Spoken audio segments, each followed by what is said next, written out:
Magandang araw po sa inyong lahat. Welcome to the weekly devotion ng GCF East Antipolo.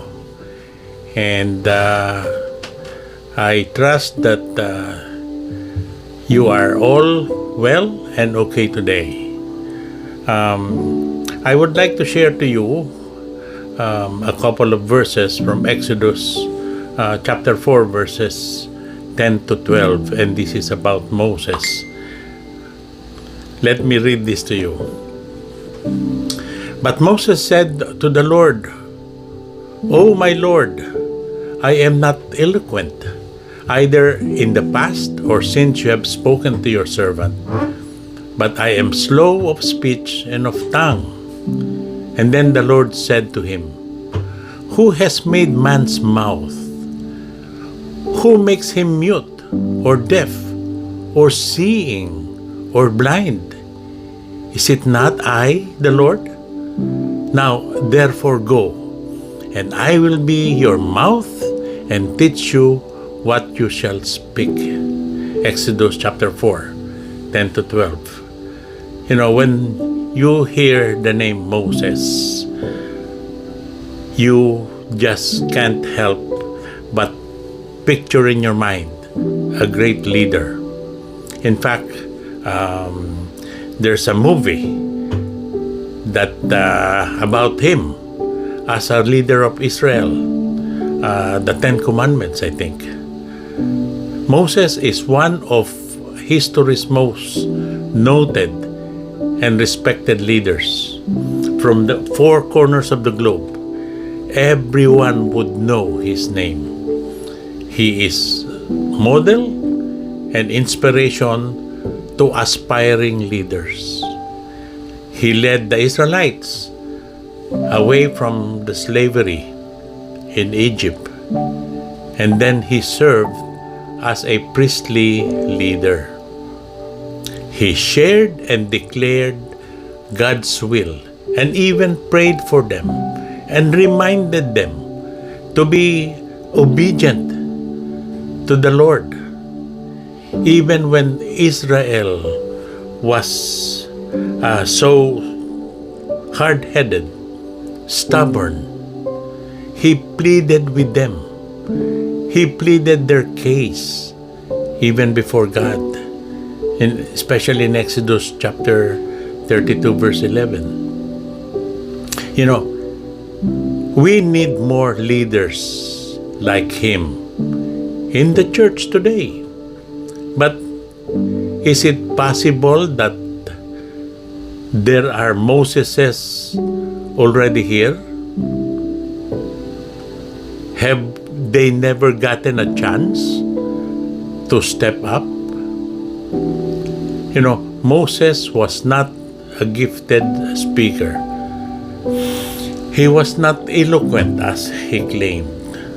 No, he was not going to be persuasive. People will not believe him. He will be a weak speaker. He was even reluctant to trust God when God told him he would lead the Israelites in Exodus 4. No? He is a picture of a reluctant leader who was assigned to do a very special task. Now, if Moses were alive today, who would he look like in the church? Siya ba yung taong nandun sa sulok nakaupo, just listening silently to the sermon? Would he be the guy who has a nice voice but reluctant to join the choir until somebody asks him to join? Or would he be the person sitting next to you, who does not appear to have a leadership bone in his body? Or maybe it could be you. The key to Moses' great leadership was his anointing and ordination. somebody who is not eloquent, somebody who cannot speak well, somebody who does not have this charisma, how can he be a leader unless he is anointed and with ordination? What he has was not inborn.